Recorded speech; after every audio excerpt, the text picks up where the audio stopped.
Ils ont été présentés ce mercredi 17 avril 2024 au gouverneur de province Jacques Aboula Katoué par le commissaire divisionnaire de la police nationale congolaise au Katanga, Dieudonné Ondimba.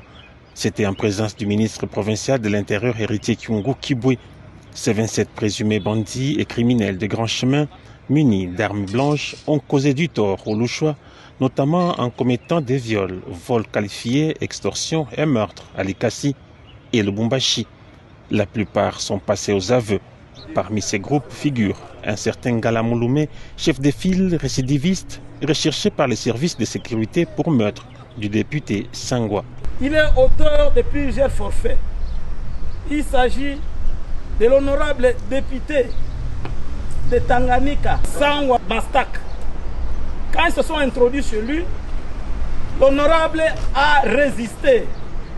On lui a administré des coups de machette, acheminé à la clinique universitaire, il a trouvé la mort.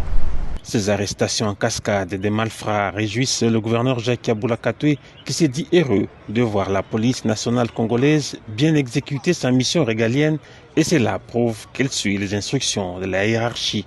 Nous ne cessons de féliciter la police nationale congolaise, section au Katanga, qui est dirigée par le commissaire divisionnaire général Ondimba.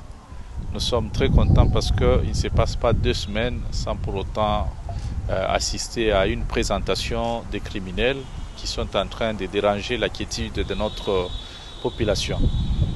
Alors cet exercice sous-entend que la police est en train de travailler. Il reste maintenant à la justice de faire son travail. Nous pouvons nous dire qu'il y a quand même des avancées et ça en est une démonstration. Voilà. En tout cas, coup de chapeau à la police. Aux criminels de savoir qui n'ont plus la place dans la province du Haut-Katanga, l'exécutif provincial, avec tout le service de sécurité, continue la traque.